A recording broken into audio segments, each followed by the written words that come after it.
खुलुमबाय स्टुडियोआव दं आं उदांस्रि मोसाहारि। गलाघाट जिल्ला दुलाराय बर' फरायसा आफादनि कुंगा 42थि बोसोरसालिया जथुम्मानि गाहाय खुन्थियाखौ दिनै गायसनबाय।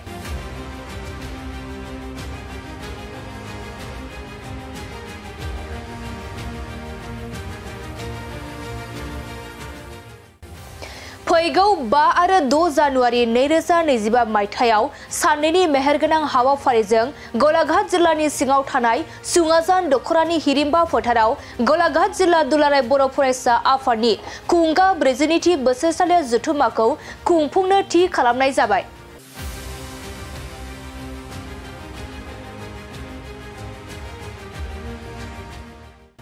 आरो दिनै बे 42थि बोसोरसालिया जथुम्मानि गाहाय खुन्थियाखौ बर' कछारी अनसाय गावहायुं खुंथायनि मावफुं सोद्रोमा प्रदीप स्वर्गियारिया गायसनजेनो।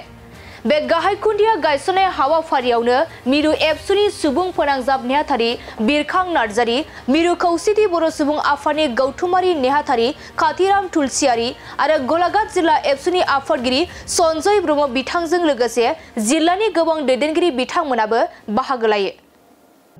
दुलाराय बर' फरायसा आफाद गलाघाट जिल्ला कमिटिनि 42थि बोसोरसालिया जथुम्माया सुरबथार क डिस्ट्रिक्टनि सुङाजाननि हिरिम्बा फोथाराव जानुवारि दाननि 5 आरो 6 खालाराव जागोन होननानै मिथिनो मोननाय जादों।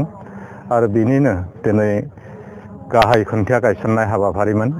बे गाहाय खुन्थिया गायसननाय हाबाफारियाव आंखौ गायसनगिरि महरै गलाघाट जिल्ला एबसुआ हांख्रायनायलाय आं दिनै बेहाय बाहागो लाफैदों।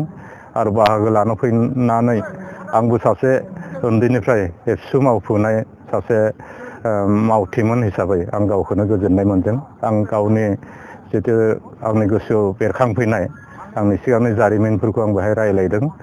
आरो बे खुन्थिया गायसननायनि गेजेरजों आं दुलाराय बर' फरायसा आफादनि साफ्रोमबो बिबानगिरि साफ्रोमबो मावथि बिथांमोननिसिम आंनि गोसो गोरबोनि हामलायनाय जासिदों।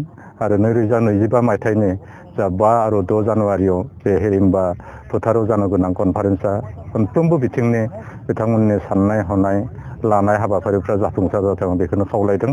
आरो बेहाय मिथिनो मोनदों दुलाराय फरायसा आफादनि मानगोनां आफादगिरि दिपेन बर' बिथाङा गाहाय आलासि महरै नुजाफैगोन होनदों आं सानो। बिथांनि नुजाफैनायाव जोंनि बे ओनसोलनि लाइमोन फरायसाफोरनि इयुननि मोनफ्रोमबो बिथिङाव बिथांमोननि जितु गियान बिथांमोननि मोनदांथिफोरा निश्चय बाहाय गोबां बिहोमा होगोन बे कनफारेन्सआ। आरो बे सुङाजान ओनसोलनि बर'फोरा बर'ब्लाबो गोबाङानो बर' राव रोङै दङ। आरो बेनि थाखाय बेहाय सुङाजानाव गलाघाट जिल्ला एबसुआ बर' राव सोलोंनाय मोनसे मिरुबो गायसनदों होननानै जों मिथिनो मोनदों। बेनि गेजेरजों बेनि मोनसे लुबैनाय बेनि मोनसे हांखुरा हयथ' सुङाजान ओनसोलनि रायजो राजानि बा लाइमोन बैसोफोरनि बांदों। बे कनफारेन्सआव बिनि महर मोखाङा मोजांसिन बेरखांदों होननानै आं बेखौ मिजिंथिबाय। गोजोन्थों। गिबियावनो जोङो गलाघाट जिल्ला दुलाराय बर' फरायसा आफादनिफ्राय साफ्रोमबो खौरांगिरि नोंथांमोनखौ जों बरायनानै लादों। थ' जोङो दिनै सुङाजान दखरा दुलाराय बर' फरायसा आफादनि बेन्दों सिङाव थानाय जे हिरिम्बा फोथार, बे हिरिम्बा फोथाराव फैगौ जानुवारि दाननि 5 आरो 6 खालाराव जोंनि गलाघाट जिल्ला दुलाराय बर' फरायसा आफादनि जे बोसोरसालिया जथुम्मा, बे बोसोरसालिया जथुम्माखौ जों खुंफुंनो थाखाय थाम थिम खालामदों। आरो दिनैनि नैबे गोथार सानाव जोङो जोंनि दुलाराय बर' फरायसा आफादनि बोसोरसालिया जथुम्मानि जि गिबि हाबाफारि जि गाहाय खुन्थिया गायसननाय, बै गाहाय खुन्थिया गायसननाय हाबाफारिखौ जों एसे सिगाङावसो मावफुंलांबाय।